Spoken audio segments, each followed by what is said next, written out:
Testemunhos para a Igreja, volume 5, capítulo 43, Manutenção de Missões Urbanas.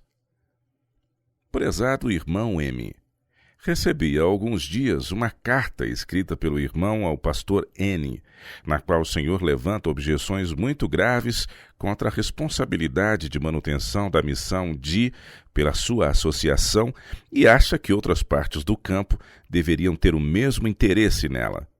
Mas se essas não possuem presentemente missões nas cidades de sua jurisdição, não haveria localidades onde elas poderiam ser estabelecidas?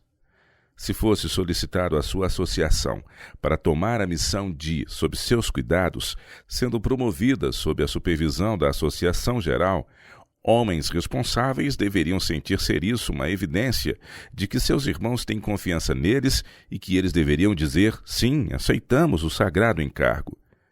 Faremos tudo o que estiver ao nosso alcance para fazer da missão um sucesso e mostrar que a confiança de nossos irmãos não será abaldada. Pediremos sabedoria a Deus, praticaremos abnegação e implantaremos economia rígida, se necessário. Deus os susterá no alegre cumprimento desse dever, e fará com que eles se tornem uma bênção antes que uma maldição sobre você e um obstáculo à causa em seu estado. Essa grande cidade está em trevas e engano, e a temos deixado assim por longo tempo. Porventura perdoará Deus essa negligência de nossa parte? Que conta daremos por homens e mulheres que morreram sem ouvir a voz da verdade presente, mas que poderiam tê-la recebido se a luz lhes houvesse sido levada? Meu espírito se agita porque a obra está muito atrasada. O trabalho que agora está sendo feito poderia ter sido realizado há muitos anos e com muito menos gasto de dinheiro, tempo e mão de obra. Todavia, não deve ser deixado inacabado agora. Um modesto início teve lugar segundo o planejamento econômico próprio para a ocasião, e muito mais do que se poderia esperar foi conseguido, considerando-se o que estava disponível. Porém, maiores instalações precisam ser providas. Importa que haja um lugar onde o povo possa ouvir a verdade. É necessário que haja meios para manter os obreiros nessa missão, não em comodidade e luxo, mas de modo simples e confortável. Eles são instrumentos de Deus e nada deveria ser dito ou feito para desanimá-los. Pelo contrário, suas mãos devem ser fortalecidas e seu coração encorajado. Há em sua associação suficientes recursos para levar adiante com sucesso o trabalho. Deveria, por acaso, o príncipe das trevas ser deixado na posse indisputável de nossas grandes cidades porque custa alguma coisa sustentar as missões? Que aqueles que desejam seguir a Cristo de coração estejam à altura da obra, mesmo que ela esteja sob a responsabilidade dos pastores e do presidente. Os que estão engajados nesse trabalho e dizem: rogo que me tenhas por escusado, deveriam acautelar-se temendo sua dispensa para o tempo e a eternidade. Que os cristãos amantes do dever assumam a responsabilidade que puderem e confiem então em Deus para a recepção de força. Ele atuará mediante os esforços de homens e mulheres dedicados e realizará o que eles não podem fazer. Nova luz e poder lhes serão concedidos à medida que usarem o que têm em mãos. Novo fervor e zelo agitarão a igreja à medida que ela vir as coisas acontecendo. Ficamos alegres quando vemos o que pode ser feito, mas nos envergonhamos diante de nosso Criador ao pensamento do pouco que tem sido realizado.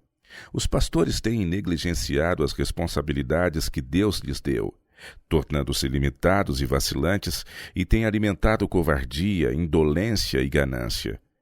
Eles não compreenderam a magnitude e importância do trabalho. São necessários homens cujos olhos estejam ungidos para ver e compreender os desígnios celestiais. Então a norma da piedade será erguida, e haverá missionários verdadeiros que estão prontos a se sacrificar pela causa da verdade. Na Igreja de Deus não há espaço para o egoísta e amante de comodidades, mas serão chamados homens e mulheres que farão esforços para implantar o estandarte da verdade em nossas grandes cidades, nas grandes metrópoles. O mundo precisa ser advertido, e em humildade devemos trabalhar para Deus segundo as habilidades a nós dadas. Que a obra seja desenvolvida em cada estado. Que direito têm aqueles com ideias estreitas e não santificadas de dizer o que sua associação fará ou deixará de fazer? A missão não será deixada inteiramente a cargo de seu estado. Mas se sua associação tiver o coração na obra, ela poderá manter duas missões semelhantes e não sentir seu peso. Venham, irmãos, despertem para a ação. O tempo perdido por causa de sua incredulidade e falta de coragem se foi para sempre. Que os pastores entrem em ação como se alguma coisa precisasse ser feita, e os homens de coração generoso que amam a Deus e guardam seus mandamentos virão em auxílio do Senhor. Assim, a igreja será preparada para futuros esforços, pois sua beneficência jamais deve cessar. Pastor M., como presidente da associação, o senhor mostrou por sua administração geral que não é digno da confiança que lhe foi depositada. O irmão revelou que é muito conservador e que suas ideias são em extremo mesquinhas. O senhor não fez metade do que poderia se estivesse imbuído do verdadeiro espírito da obra. Teria condições de alcançar maior experiência e capacidade do que possui agora, e estaria muito melhor preparado para administrar com sucesso essa sagrada e importante missão, uma obra que lhe teria dado mais positivo direito à confiança de nosso povo. Mas, semelhantemente a outros irmãos do ministério em seu estado, o Senhor falhou em avançar segundo a providência de Deus. Não demonstrou que o Espírito Santo estava impressionando profundamente seu coração para que pudesse falar ao povo através do irmão. Se nessa crise o Senhor fizer algo para incrementar a dúvida e a desconfiança nas igrejas de seu estado, algo que impeça o povo de se envolver de coração nessa obra, Deus o considerará responsável. Porventura, Deus deu ao irmão inequívoca evidência de que os irmãos de seu estado estão dispensados da responsabilidade de trabalhar na cidade com a mesma intensidade que Cristo trabalhou por eles? Se o irmão estivesse na luz, estaria encorajando essa missão através de sua fé. O irmão necessita beber profundamente das correntes da graça e salvação, antes que possa conduzir outros à fonte de águas vivas. Estando no cargo de presidente de uma associação, com a experiência e influência que esse ofício exige, em lugar de desanimar o povo, o Senhor deveria insistir com eles para que se empenhassem novamente e que assumissem responsabilidades mais pesadas. Há deveres especiais que competem a homens em posições de responsabilidade. Há diligentes esforços que seria conveniente pôr de lado. Mas quando os pastores são negligentes com relação ao dever, que o Senhor tenha piedade das pobres ovelhas. Seu trabalho, meu irmão, não demonstra que o Senhor compreendeu suas obrigações como sagradas e importantes. Foi-me revelado que o irmão é capaz de prestar melhores serviços do que os que realizou e que Deus exige maior e melhor trabalho de suas mãos. Ele exige fidelidade e integridade. A obra da salvação é a mais alta e mais nobre jamais confiada a mortais, e o irmão não deveria permitir que coisa alguma se interpusesse entre o Senhor e essa sagrada obra, que absorvesse sua atenção e confundisse seu pensamento. Quem está na posição de responsabilidade que o irmão ocupa deveria dar prioridade aos interesses eternos e pôr os proveitos terrenos em segundo lugar. O irmão é um embaixador de Cristo e deveria animar aqueles que estão a seu cargo a procurarem maiores realizações espirituais e viverem vida mais santa e pura. Em seu empenho de salvar pessoas da perdição e edificar a igreja em verdade e justiça, o Senhor deveria usar tato, sabedoria e o poder que é seu privilégio possuir através da constante comunhão com Deus. Deus requer isso do irmão e de cada pastor envolvido nessa obra. O irmão deveria demonstrar lealdade a seu crucificado Redentor, agindo como quem compreende ter o solene encargo de apresentar cada homem perfeito em Cristo Jesus, de nada necessitando. Em seu caso, muito mais poderia ser feito mediante uma vida santa, fervente oração e cuidadoso desempenho de cada dever. O Senhor tinha condições de fazer muito através de fiéis advertências, reprovações e afetuosos apelos. Não é necessário apenas capacidade mental, mas poder de coração. A verdade apresentada tal qual é em Jesus produzirá efeitos. Falta-lhe religião fervorosa e ativa no lar. Interesses egoístas têm obscurecido sua mente e pervertido o juízo, e os reclamos de Deus não são compreendidos. O Senhor precisa livrar seu coração dos cuidados e negócios mundanos e visar a glória de Deus. O destino eterno de todos está prestes a ser decidido. Os pastores de Illinois, Wisconsin, Iowa e outras associações devem ir adiante com candente zelo para proclamar a última mensagem de advertência. Estarão os presidentes num tempo como este, sem couraça e recusando-se a assumir a pesada responsabilidade? Por voz e pena, exercerão eles uma influência desanimadora sobre aqueles que querem trabalhar? Qualquer atitude da parte deles que estimule indolência e incredulidade constitui-se um crime gravíssimo. Eles deveriam encorajar os irmãos a se empenharem na causa de Deus e fazerem todo o esforço pela salvação das pessoas. E não deveriam deixar nem mesmo a mais leve impressão sobre o povo de que estão sacrificando muito pela causa de Deus, ou que se lhes está exigindo mais do que é razoável. É preciso assumir riscos na guerra celestial. Agora é tempo de trabalharmos, de enfrentarmos dificuldades e perigos. A providência de Deus diz: avancem e não voltem ao Egito. E em lugar de modelar um testemunho para agradar ao povo, os pastores deveriam empenhar-se por despertar os dormentes. Posso discernir em sua carta, pastor M., uma tendência à incredulidade, uma falta de bom senso e discernimento. Sua conduta confirma o testemunho que dei sobre o irmão estar imprimindo à associação um formato estreito e dificultando seu progresso porque não ergueu o padrão da verdade. Citarei aqui uns poucos parágrafos desse testemunho, que foi escrito durante as reuniões da Associação Geral em novembro de 1883. Nossa conversa com respeito à missão deixou uma desagradável impressão em minha mente. Não me julgue severa em minhas observações com relação a essa missão. Falei com grande satisfação sobre o modo como esse trabalho estava sendo conduzido. O Senhor disse que o irmão O e seus associados estavam dispostos a fazer o trabalho progredir de qualquer jeito, que eles dispunham de um pequeno quarto num sótão, onde preparavam seu alimento e faziam um bom trabalho, do modo mais econômico. Suas ideias a respeito não são corretas. A luz que Deus nos deu, mais preciosa que a prata e o ouro, deve brilhar de um modo que dê personalidade à obra. Os irmãos ligados a essa missão não estão livres das enfermidades humanas e, a menos que seja dada atenção à sua saúde, o trabalho sofrerá tremendo embaraço. Os que estão na liderança da obra na associação não devem permitir que tal estado de coisas subsista. Eles deveriam educar o povo a dar de seus meios, a fim de que os obreiros não sofram opressiva necessidade. Como mordomos de Deus, repousa sobre eles a responsabilidade de verificar que um ou dois não fiquem sacrificados, enquanto outros buscam facilidades, comer, beber e vestir-se sem sequer um pensamento voltado para nossas sagradas missões ou ao seu dever para com elas. Foi-me mostrado, pastor M., que o Senhor não possui uma correta visão da obra, que não compreende sua importância.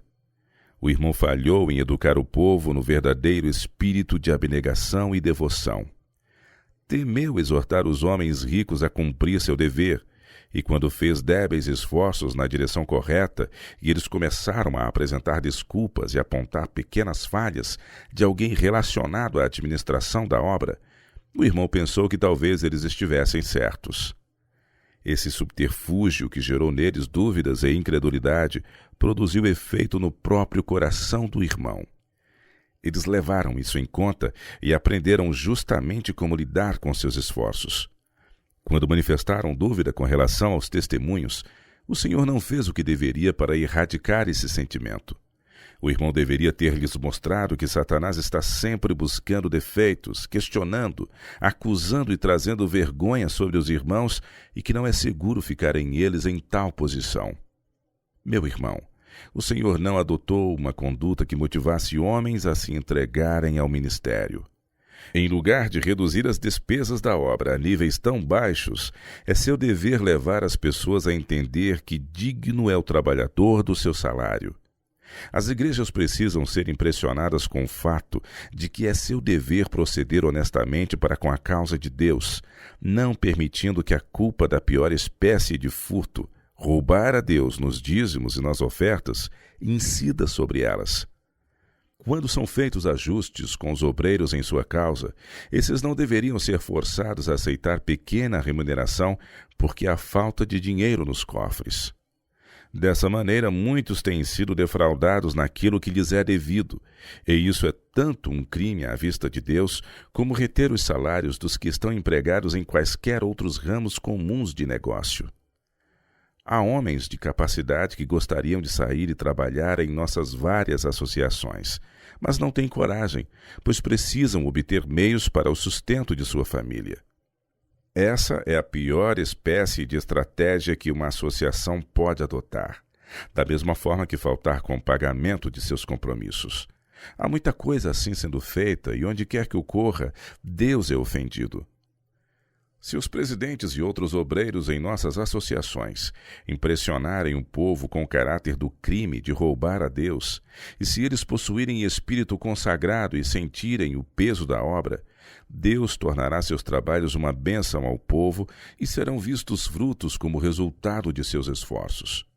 Os pastores têm falhado grandemente em seu dever de trabalhar desse modo com as igrejas. Há uma importante obra a ser feita paralelamente àquela da pregação. Houvesse o trabalho sido feito como Deus o determinara, e haveria muito mais obreiros no campo do que agora.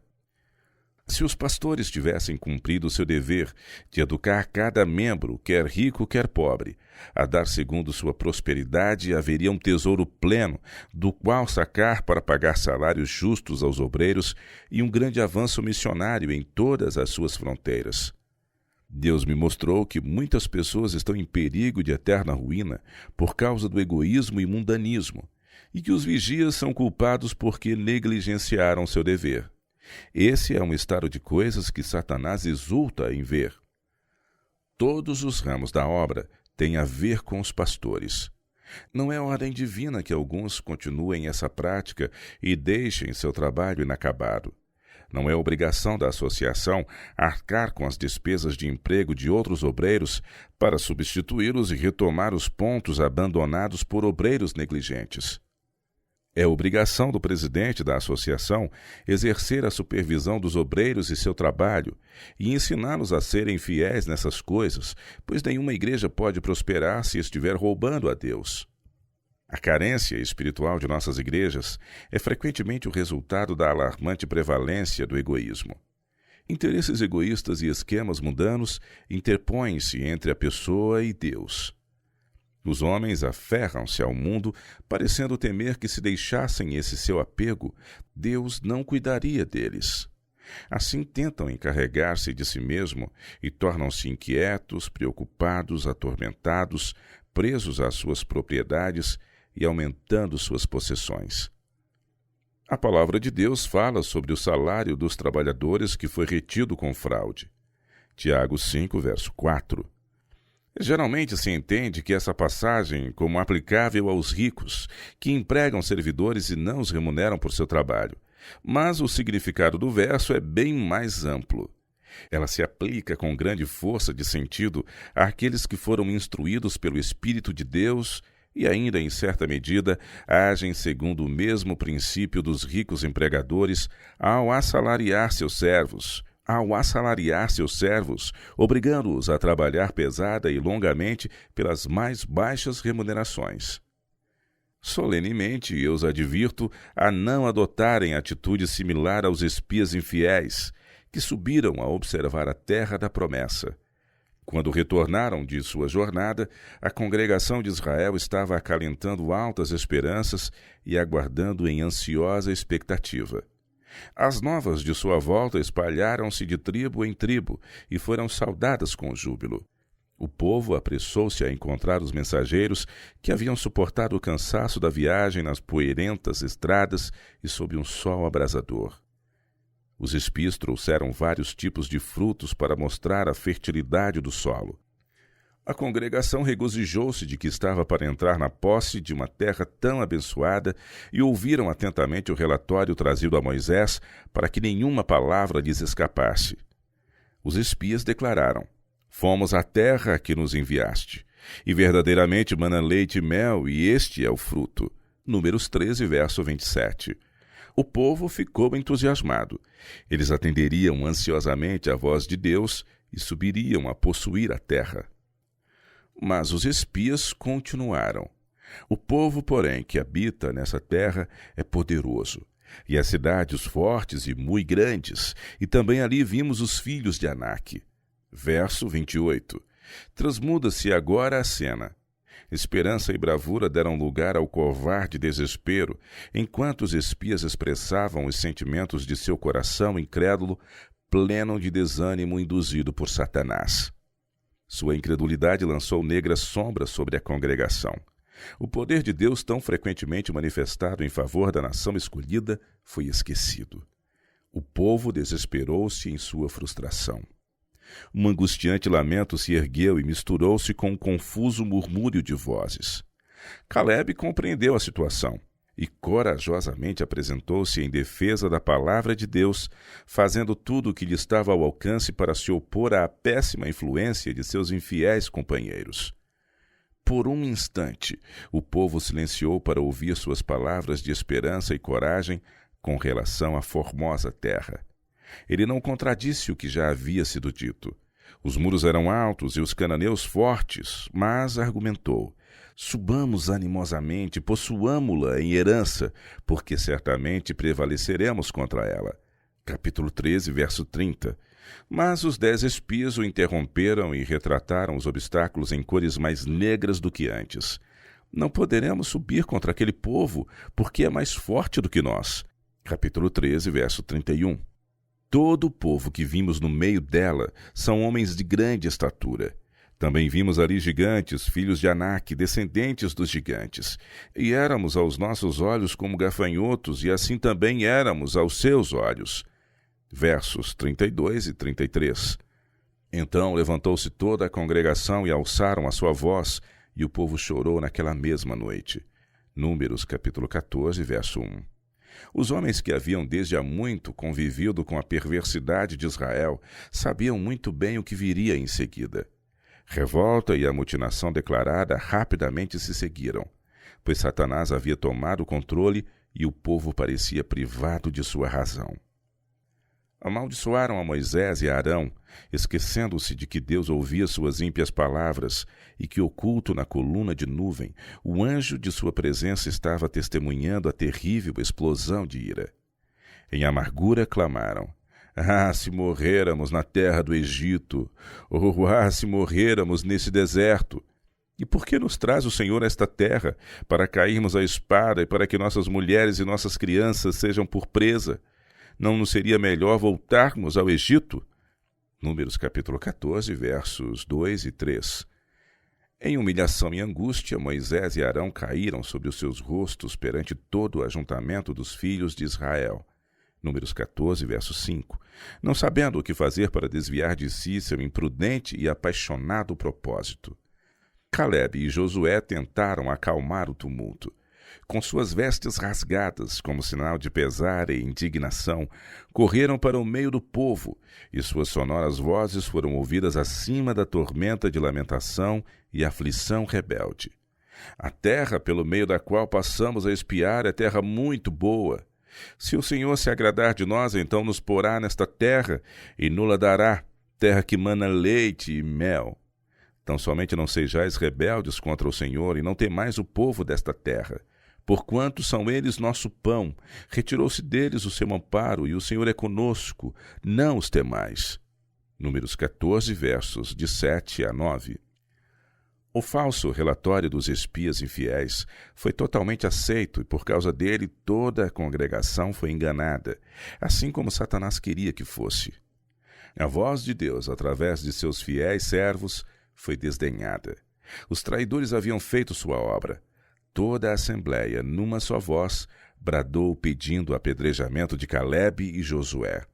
Nesse momento, o poderoso Deus se revelou em meio à confusão de seu povo desobediente e murmurador.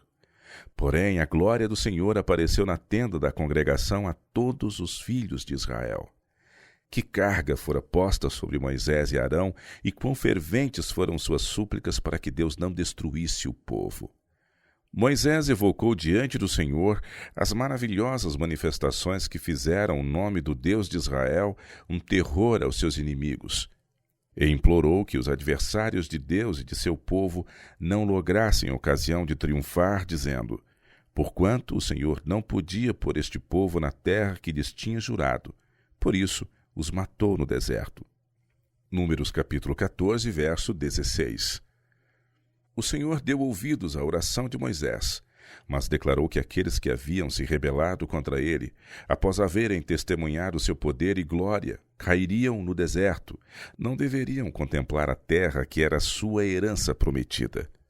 Mas de Calebe disse Deus: porém o meu servo Calebe, porquanto nele houve outro espírito e perseverou em seguir-me, eu o levarei à terra em que entrou, e a sua semente a possuirá em herança.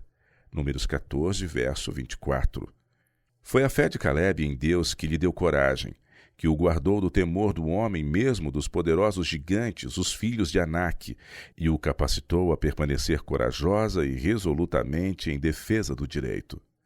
Desta mesma exaltada fonte, o poderoso general dos exércitos do céu, todo fiel soldado da cruz de Cristo, deve receber força e coragem para vencer os obstáculos que muitas vezes parecem intransponíveis. Aqueles que quiserem cumprir o seu dever precisam estar sempre prontos para proferir as palavras que Deus lhes dá, e não as palavras de dúvida, desencorajamento e desespero. Pastor M. Embora o irmão possa estar sendo apoiado por muitos, como aconteceu com os espias infiéis, todavia os sentimentos de sua carta não foram incitados pelo Espírito do Senhor. Acautele-se, a fim de que suas palavras e espírito não sejam como os deles e sua obra do mesmo caráter maligno. Num tempo como este, não devemos abrigar um pensamento nem sussurrar uma palavra de incredulidade, tampouco encorajar um ato sequer de serviço do eu. Isso foi feito nas associações de Colômbia e do norte do Pacífico, enquanto sentíamos, na mesma medida, a tristeza, o vexame e o desânimo que Moisés e Arão, Calebe e Josué experimentaram. Tentamos desviar a tendência para a direção oposta, todavia isso ocorreu a custo de muito trabalho duro, grande ansiedade e pesar. A obra de reforma nessas associações apenas começou. É um trabalho de longo prazo suplantar a incredulidade, desconfiança e a suspeita acumulada durante anos.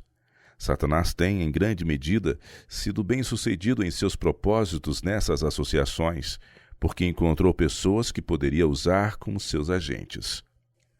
Por causa de Cristo e da verdade, irmão M., não deixe que a obra em sua associação atinja tal estado que seja impossível a seu sucessor pôr as coisas em ordem. O povo tem tido percepções estreitas e limitadas da obra. O egoísmo tem sido animado e o mundanismo deixado de ser reprovado. Apelo ao irmão para que faça tudo o que estiver ao seu alcance para desfazer o formato equivocado que você deu a essa associação, para corrigir os tristes efeitos de sua negligência do dever e assim preparar o campo para outro obreiro. A menos que faça isso, que Deus tenha piedade de quem o suceder. Os presidentes de associações devem ser homens a quem se possa confiar plenamente a obra de Deus. Deveriam ser homens íntegros, cristãos altruístas, consagrados e operosos. Se forem deficientes nesses aspectos, as igrejas sob seus cuidados não poderão prosperar. Esses, mais do que outros ministros de Cristo, deveriam ser exemplos de viver piedoso e devoção desinteressada às conveniências da causa de Deus, que aqueles que os contemplarem como exemplo não sejam desencaminhados. Em alguns casos, eles tentam servir a Deus e a Mamon. Não são abnegados e não se interessam pelas pessoas. Sua consciência não é sensível. Quando a causa de Deus é atingida, não se sentem feridos. Em seu coração questionam e duvidam dos testemunhos do Espírito de Deus. Não carregam a cruz de Cristo e desconhecem o intenso amor de Jesus. Não são fiéis pastores do rebanho sobre o qual foram feitos superintendentes. Seu registro no céu é tal que eles não se alegrarão de enfrentar o dia de Deus. Quanto será requerido do pastor em sua obra de vigiar pela salvação das pessoas como quem tem de dar contas? Que devoção, que singeleza de propósito, que elevada piedade deveriam ser vistas em sua vida e caráter. Quando se perde pela falta de tato e habilidade em apresentar a verdade a outros, quando se perde por atitudes descuidadas, por dureza nas palavras e pelo mundanismo que de modo nenhum representa a Cristo ou lembra o céu. Nosso trabalho está quase por ser encerrado. Brevemente será dito no céu: quem é injusto, faça injustiça ainda, e quem está sujo, suje-se ainda. E quem é justo, faça justiça ainda, e quem é santo, seja santificado ainda. Apocalipse 22, verso 11. Neste tempo solene, a igreja é convocada a ser vigilante por causa da intensa atividade de Satanás. Suas atuações são vistas de todo lado, e ainda pastores e povo agem como se fossem ignorantes de seus estratagemas e estivessem paralisados por seu poder. Que cada membro da igreja desperte, que cada obreiro se lembre de que a vinha que cultiva não é sua própria, mas pertence a seu Senhor, que saiu para uma longa viagem e em sua ausência comissionou os servos para cuidarem de seus interesses. Que o servo se lembre de que, se for infiel a seu legado, precisará dar contas ao Senhor quando ele voltar. Enquanto os duvidosos falam de impossibilidades, enquanto tremem ao pensamento de muros fortificados e gigantes de grande estatura, os fiéis Calebes, aqueles que têm outro espírito, venham para a frente. A verdade de Deus que produz salvação chegará ao povo, se pastores e professos crentes não lhe embaraçarem o caminho como fizeram os espias infiéis. Nossa obra é impetuosa. Algo precisa ser feito para advertir o mundo. Que nenhuma voz se ouça a encorajar interesses egoístas para negligenciar os campos missionários. Devemos envolver-nos nessa obra de coração, alma e voz. As energias mentais e físicas precisam ser despertadas. Todo o céu está interessado em nosso trabalho, e os anjos de Deus se envergonham de nossos débeis esforços. Estou alarmada com a indiferença de nossas igrejas. Como numerosas, elas têm falhado no vir em socorro do Senhor. Os leigos estão acomodados. Eles cruzaram seus braços achando que a responsabilidade repousa sobre os pastores. Mas Deus designou trabalho para todos os homens, não para trabalharem em suas lavouras de milho e trigo, mas na obra perseverante e fervorosa da salvação. Irmão M., Deus o proíbe a qualquer outro pastor extinguirem qualquer partícula do espírito de trabalho que ainda existe. Porventura você o estimulará por suas palavras de candente zelo? O Senhor nos tornou os depositários de sua lei. Ele confiou-nos a sagrada e eterna verdade, que deve ser transmitida a outros em fiéis advertências, repreensões e encorajamento. Por vias férreas e marítimas, devemos ligar-nos com cada parte do mundo e acessar cada nação com nossa mensagem da verdade. Que semeemos a semente do Evangelho sobre todas as águas, pois não sabemos qual prosperará, se esta ou aquela, ou se ambas serão frutíferas. Paulo pode plantar, Apolo regar, mas Deus é quem dá o crescimento. Assim resplandeça a vossa luz diante dos homens, para que vejam as vossas boas obras e glorifiquem o vosso Pai que está nos céus. Mateus 5, verso 16. Não coloque sua luz debaixo do alqueire, mas no velador, para que possa dar luz a todos os que estão na casa. Não sois de vós mesmos, porque fostes comprados por bom preço. pelo precioso sangue do Filho de Deus. Não temos o direito de viver para nós mesmos. Cada pastor deveria ser um missionário consagrado, cada leigo um obreiro usando seus talentos de influência e meios a serviço do Senhor, pois a beneficência prática é um princípio vital do cristianismo. É o exercício desse princípio que deve trazer os molhos ao Senhor da colheita, enquanto que a ausência dele dificulta a obra de Deus e obstrui o caminho para a salvação das pessoas. Os pastores têm negligenciado incrementar a beneficência evangélica. O assunto dos dízimos e ofertas não tem sido tratado como deveria. Não são os homens por natureza inclinados à beneficência, mas a mesquinhez e a avareza e a viverem para o eu. Satanás está sempre pronto a apresentar as vantagens que poderão advir pelo uso de todos os meios para propósitos egoístas e mundanos e se alegra quando consegue influenciá-los para se esquivarem ao dever e a roubarem a Deus nos dízimos e ofertas. Mas neste assunto ninguém fica dispensado. Cada um de vós ponha de parte o que puder ajuntar conforme a sua prosperidade. 1 Coríntios 16, verso 2. O pobre e o rico, os rapazes e as moças que recebem salário, todos devem pôr de parte alguma coisa, pois Deus o pede. A prosperidade espiritual de cada membro da igreja depende do esforço pessoal e da estrita fidelidade a Deus. Diz o apóstolo Paulo: manda aos ricos deste mundo que não sejam altivos, nem ponham a esperança na incerteza das riquezas, mas em Deus, que abundantemente nos dá todas as coisas para delas gozarmos, e que façam o bem, enriqueçam em boas obras, repartam de boa mente e sejam comunicáveis, que entesourem para si mesmos um bom fundamento para o futuro, para que possam alcançar a vida eterna. 1 Timóteo, capítulo 6, versos de 17 a 19. De todos é requerido que mostrem interesse nos vários ramos da causa de Deus. Provas difíceis e repentinas serão trazidas sobre eles para que se veja quem é digno de receber o selo do Deus vivo. Todos deveriam sentir que não são proprietários, mas mordomos, e que é chegar o tempo de dar contas do uso que têm feito do dinheiro de seu senhor. Serão necessários meios à causa de Deus. Como Davi, poderiam eles dizer: porque tudo vem de ti, e da tua mão tu damos. 1 Crônicas, capítulo 29, verso 14. Devem ser estabelecidas escolas em vários lugares. As publicações devem ser disseminadas. Igrejas devem ser construídas nas grandes cidades e os obreiros devem ser enviados não apenas às cidades, mas às estradas e fronteiras. E agora, meus irmãos crentes na verdade, eis sua oportunidade. Estamos parados, por assim dizer, nas fronteiras do mundo eterno. Estamos esperando pelo glorioso aparecimento de nosso Senhor. A noite se esvai e o dia se aproxima. Quando compreendermos a grandeza do plano da redenção, seremos muito mais intrépidos, abnegados e consagrados do que temos sido. Há uma grande obra a fazer antes que nossos esforços sejam coroados de êxito. Precisa haver uma decidida reforma em nosso lar e em nossas igrejas.